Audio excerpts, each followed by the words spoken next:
The Heat will go on the road without Bam Adebayo on Wednesday night versus the Raptors, and there are concerns that a lingering hip injury will force him out of the lineup for some time. How does Miami adjust without one of the best players in the league? And who steps up in his absence? Plus, Jaime Jaquez Jr. continues to shine. We'll break it all down in today's episode of Locked On Heat. You are Locked On Heat, your daily Miami Heat podcast. Part of the Locked On Podcast Network, your team every day.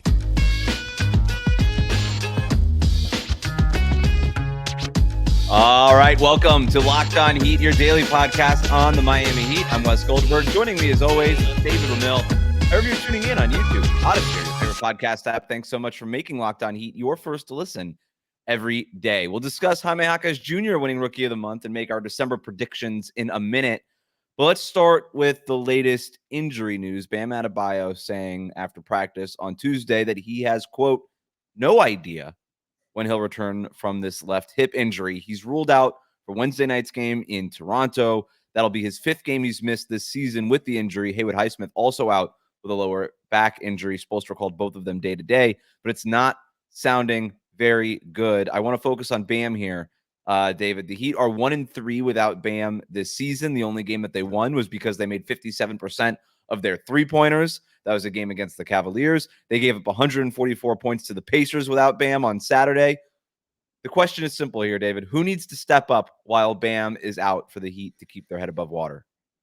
I think it's a matter of everybody, to be honest with you. Similar to what my argument was with Tyler Hero. I think everybody just kind of needs to play with a little bit more focus, a nice pet word of Eric Spoelstra's intention, particularly in the defensive end. And if there were concerns about how Miami would recover from the loss of Tyler Hero, I know we were chastised for wondering whether or not Miami would be able to bounce back offensively, considering everything that Hero had been doing up to the point where he got hurt.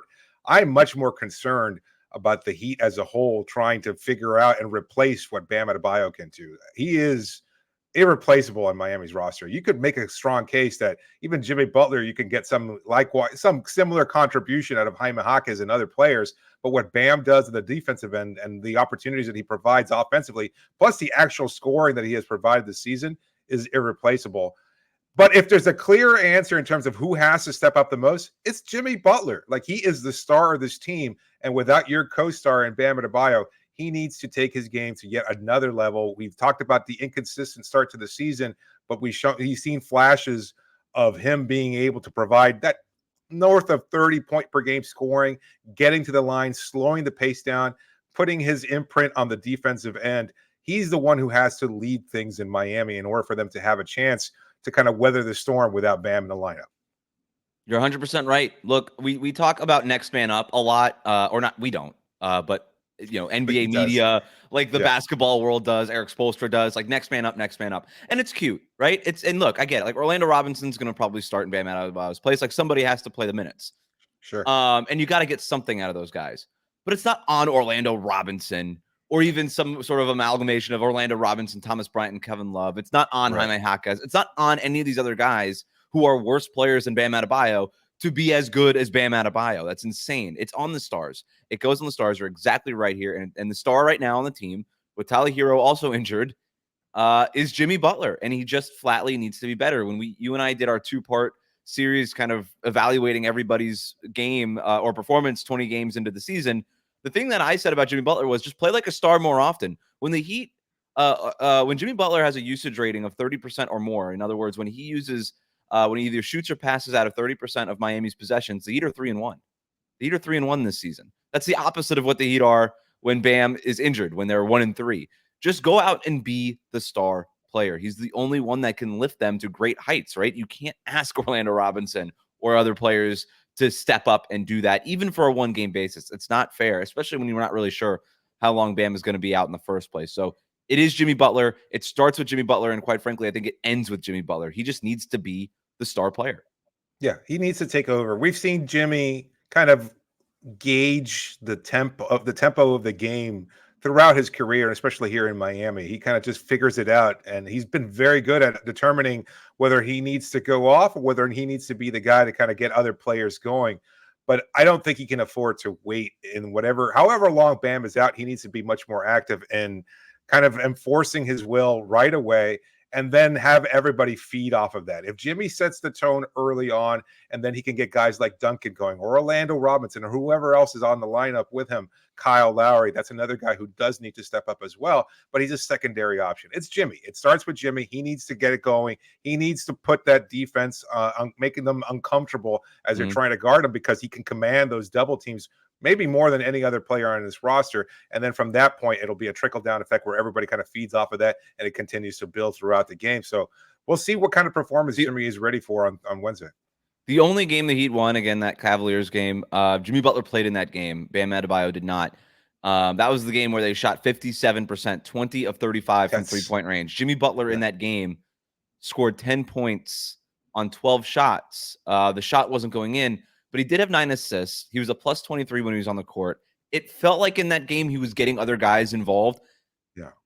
Asking your teammates to shoot 57% another time, probably not the best plan. Yeah. So, be aggressive. I thought he was aggressive in that game, but the shot wasn't falling, 3 of 12 overall.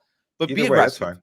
Right. Just like, I don't care if we're really, like, obviously the shot needs to fall at some point, but be aggressive. Be aggressive from the beginning. Get guys going. You're going to need your teammates. We're not saying that the teammates are irrelevant here, but you were absolutely right, David, when you said earlier, like, nobody can really replace what Bam does in this version of the Miami Heat. When he is on the court, he is the centerpiece of their offense. He's obviously the centerpiece of their defense.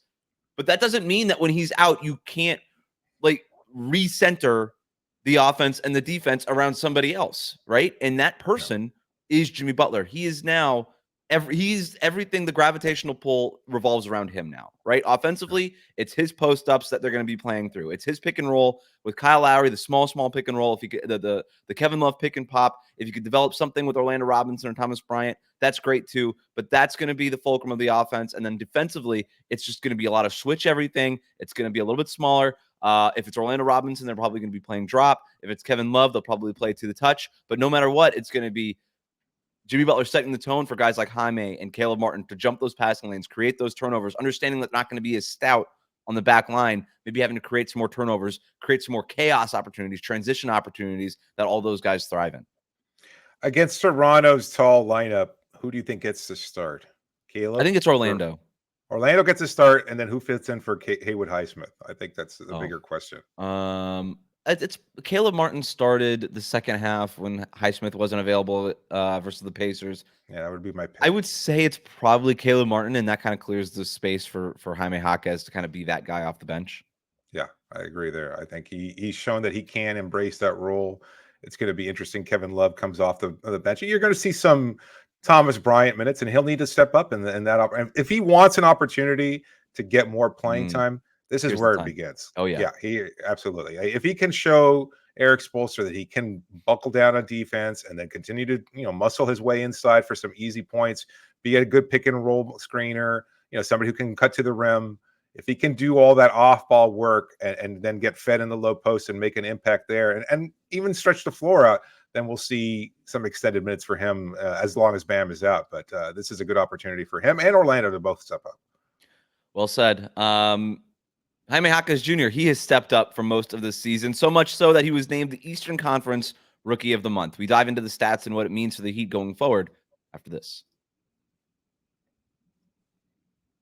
Today's episode is brought to you by our partners over at eBay Motors. They've teamed up with Locked On Fantasy basketball host Josh Lloyd to bring you some of the best fantasy picks each week, all season long. And whether you're prepping for a daily draft or scouting the waiver wire every week, we're going to provide you players that are guaranteed to fit on your roster. Let's see who Josh has picked out for us this week on their eBay's Guaranteed Fit Fantasy Picks of the Week. He's got a team here. It's pretty good. Patrick Williams, Obi Toppin of Indiana, Kelly Oubre Jr. returning from injury, Derek Lively II, and Killian Hayes in Detroit. Anybody there that really stands out to you, Wes? Weirdly, it's Patrick Williams. He's kind of reclaimed that position in the Bulls lineup there. I've always kind of liked his game. He's a rebounder. He could score in bunches at times. If he's got things going in Chicago, not a bad pickup. Yeah, Lively has been really good. He's been great. Oubre, he's a welcome addition back there. Obviously, the Heat didn't sign him this past offseason. He's been great, but I think rounding back into form as he comes back from injury will be a little bit more difficult. But Patrick Williams, considering everything that's going on in Chicago, how likely they are to blow up that roster, he's going to get some increased touches. So if you're looking to add somebody to your fantasy team, my pick would be Patrick Williams as well. Josh Lloyd from Locked On Fantasy Basketball is going to help you with your fantasy championship. And eBay Motors knows a championship team is about each player being a perfect fit. Same with your vehicle.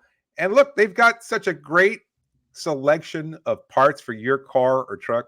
If you've got a part that you're looking to replace, and I know this what happened to you recently, you were looking to replace a part on your car, all you do is go to eBay Motors. Why don't you tell the listeners about it? Yeah, unfortunately, I got clipped on the highway. It happens. It happens. Hit and run situation too. My front right headlight snapped. Luckily, that was the only thing. It could have been way worse, but yeah, now you just got this annoying kind of thing that you got to deal with. Fortunately, eBay Motors comes through. I searched the part on their website, found the part easily. It was way cheaper than I thought it was going to be. Ordered the part, and we're getting it fixed right now. Yeah, that's it. That's all it takes. With over 122 million parts for your number one ride or die, you can make sure your ride stays running smoothly. Brake kits, LED headlights, roof racks, bumpers, whatever your baby needs, even taillights or headlights, eBay Motors has it. And with eBay Guaranteed Fit, it's guaranteed to fit your ride the first time, every time, or your money back. Plus, at these prices, you're burning rubber, not cash. So keep your ride or die alive over at ebaymotors.com. That's ebaymotors.com. eBay Guaranteed Fit is only available to U.S. customers, eligible items only, and exclusions do apply.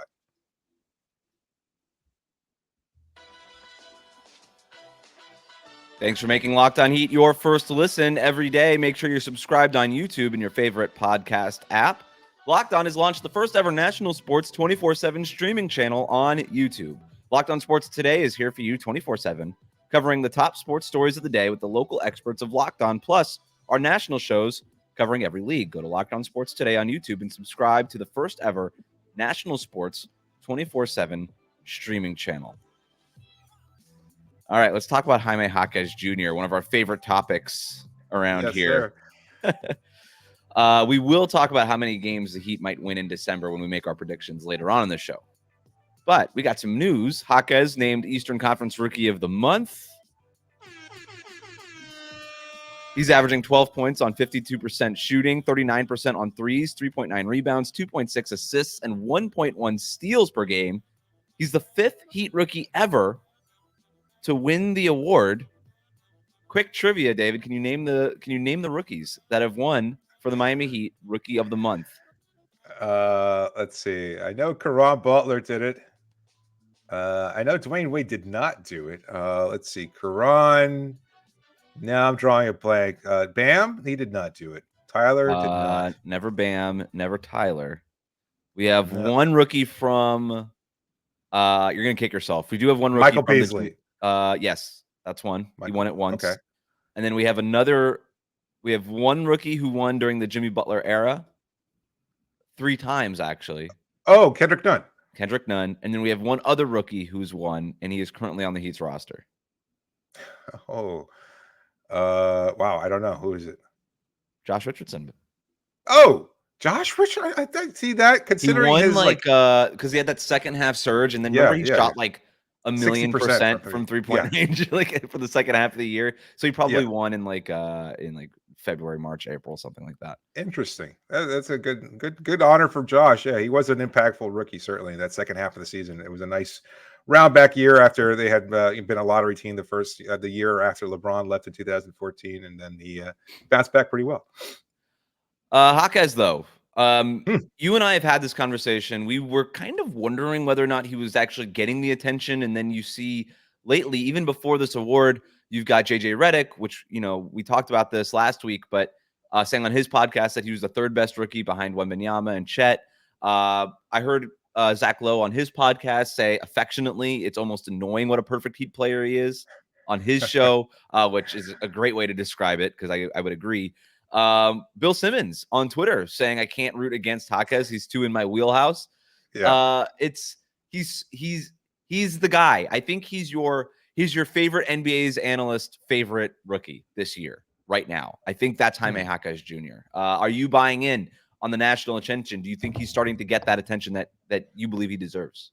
Absolutely. You're usually pretty cynical about this stuff. No. I think I think he's just fun to watch. Like, he's got the quote unquote old man game with a great, effective low post, offense. He runs the floor. He plays defense well.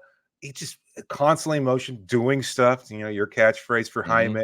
He does stuff that makes him stand out and makes you notice. And it's fun, and it's all part of winning basketball. And I think it kind of just speaks to the fact that he's a rookie playing on a team that's winning and has an opportunity to fit in perfectly and contribute at a high level, as opposed to a rookie who's being asked to carry a team and is tasked with too much and is going to have some bad games and some lackluster showing. This isn't Jaime. Like, he is just too steady, too solid, too well developed at this point, and he's fitting in seamlessly into what Miami's trying to accomplish as a title contending team. So I think it kind of it pops a little bit more for your casual fan, or you're not even your casual fans, like your media members, your national media members are starting to pick up when they watch a Heat game.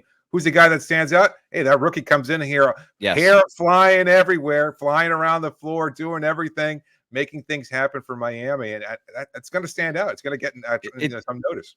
It's impressive when you do it for a winning team, right? And when you tune into a Miami Heat game, you think, okay, I'll see Jimmy Butler do his Jimmy Butler things. Right. I'll see Bam Adebayo do his Bam things. Kyle Lowry will make a few shots. Kevin Love will have a couple of outlet passes. Caleb Martin, will drive baseline and dunk a couple of times. And like this, I'll see. And Eric Spoelstra will end up on the court way too far out on the court than he's supposed to be. And that's the Miami Heat basketball game.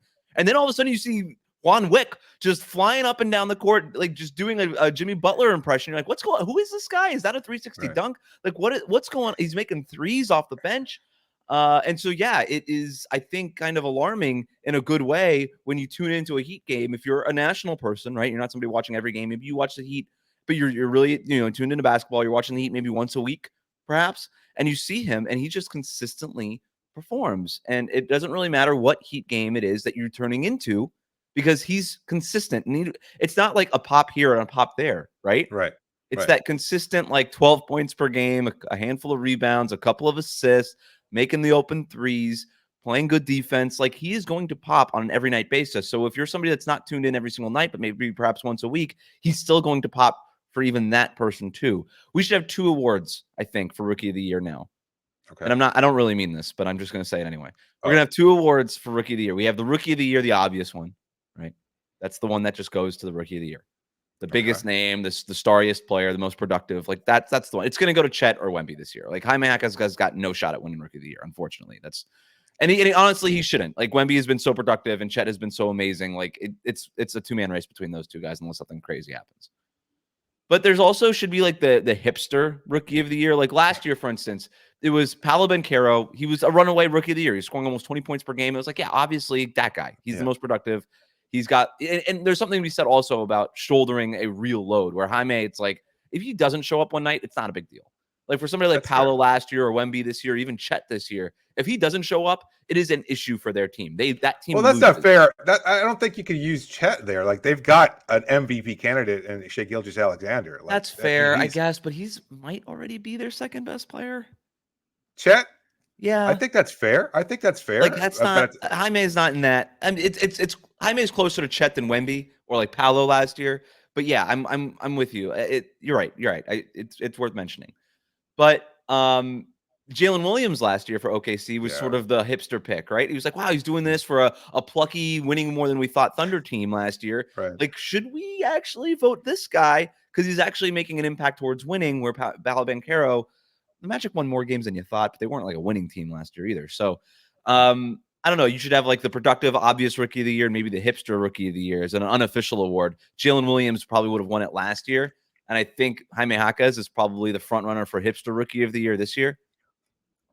I think that's fair. I think he's probably running away with it. Was it Jordan Hawkins, right? I think he's another guy who's got like people like him. Yeah, he's on a good Pelicans team that's matriculated through the in-season tournament. Yeah, they really did burst through there. But I think Jaime, again, it's just he's just fun to watch, and he contributes to winning basketball. Like, yeah, I when you see him and he's played on a bunch of games and he's not being asked to do too much, but he's stepping up and excelling in his role, the role that he has on this team, considering they've got great players like Bam Adebayo and Jimmy Butler and even Tyler when he's out on the floor. Like, I'm curious to see with Tyler there and having to carry more of the offense, like what happens with Hyman? Does he take a step back or does he continue to shine even more in that role? And I think he kind of shines more, to be honest with you. I think the way his game has just continued to develop and mature, and he's just found his rhythm really, really comfortably. I know we keep talking about Jaime, but he's been fun to watch, and that makes him interesting for this team. And we talked about this team not being particularly fun to watch over the last few seasons because that's just not he ups the way their they fun play. meter. He ups the fun meter considerably in Miami. It's a great point. Absolutely. The point that you made just about Tyler Hero now, when his return and how that kind of impacts the rotation, the trickle-down effect statistically and all those things. I actually have that question for you, David. When will Tyler Hero return to the Heat? What does that do to Miami's lineup and everybody beneath him? That's coming up next here on Locked On Heat. Today's episode is brought to you by Gametime. Look, if you're looking for tickets for an event and you're in town or maybe you're visiting somewhere and you want to find any tickets, well, you'll find the best deals. You want to see Jaime live? Yes. If you're happy to be in Miami, it happened this past weekend. Some family members came in on my wife's side. They were like, oh, hey, what's this Heat team all about? They wanted to go catch the Heat. All about Jaime. Yes, they caught him on Saturday when they unfortunately fell in a loss, but still wound up enjoying the experience, got the tickets, great prices over at Gametime. For sports, music, comedy, theater events, whatever you're looking for, Gametime's got you covered with their killer last-minute deals. They're all in prices and the views from your seat, so you can see exactly on the app where you're going to be sitting in the arena or whatever venue you might be choosing. And that's such a convenient thing. So there's no obstruction. If you got a good view, how close you are to the bathrooms, whatever you might be looking for, Gametime has you covered. Again, last-minute ticket deals, flash deals, Zoe deals. You can buy tickets for all kinds of events in your area, and they've got their lowest price guaranteed. So right now, download the Gametime app. Take all the guesswork out of buying tickets with Gametime. Create an account and use the code LOCKEDONNBA. You get $20 off your first purchase. That's download the app, create an account, use the code LOCKEDONNBA. Now, terms do apply, but you create an account, you redeem that code LOCKEDONBA. You get $20 off. Download Gametime today. Last minute tickets, lowest price guaranteed.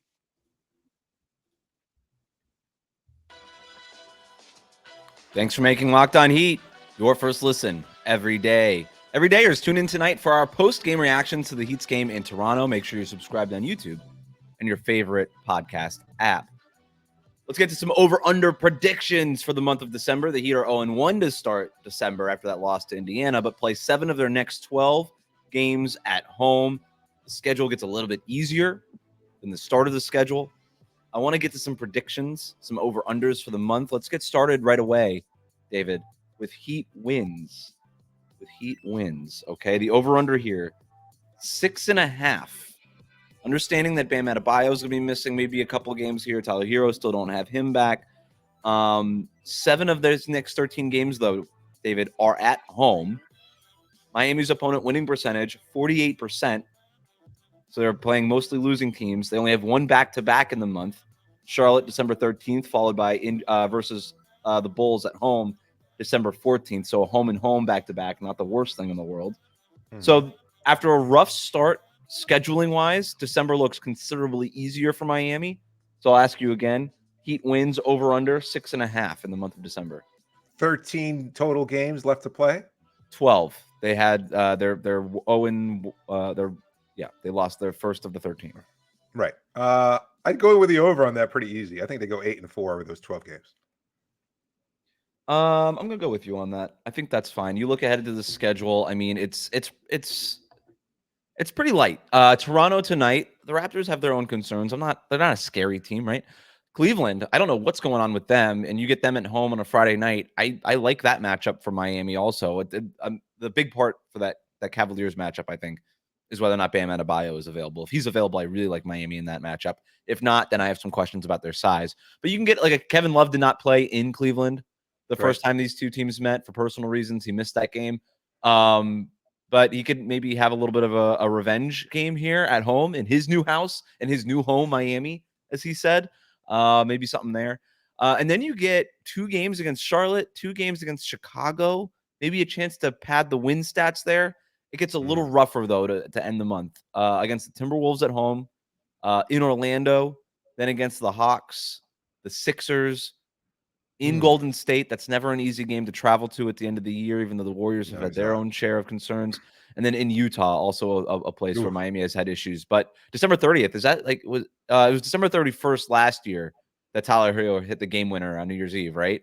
But very Yes. similar kind of timing, the day before New Year's Eve here, also in Salt Lake. So it's a tough schedule at the end there, but a chance to pad their wins here. I think the first portion of December is going to be really important for Miami.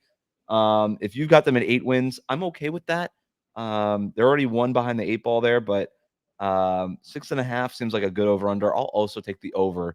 Let's go to the polls here. And 81.4% of you took also the over 6.5 Miami Heat wins. So we hope we're right Some about that. optimism there. Yeah, that's good. Good to see. Yeah. Are you concerned about Tyler? Because it seems like he's been a little slow in terms of his progress, but I'm curious to see. I know they're playing it safely with him, as they are with Bam and they are with Haywood.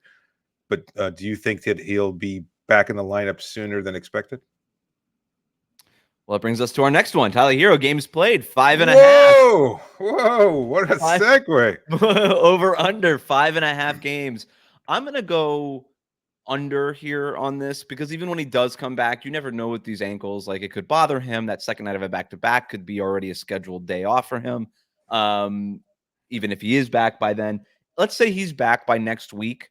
That would put him at about 8 or 9 games played this month if he plays the rest of the month, every game for the rest of the month. I don't know that he's going to be back next week. He is shooting in practice or after practice. He's being a participant and all that kind of stuff, but we don't really have any real timetable here.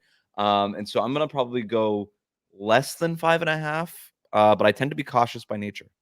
Yeah, I'm going to go over on that one. I think once they're taking their time with him, and I think Tyler being young, being mostly durable, and I know some people would probably think not really, considering his playoff injuries and stuff like that. But he's I don't think he's injured. He hasn't had like he's had like freak injuries, but nothing nothing like my hamstring is keeping me out for a week and a half.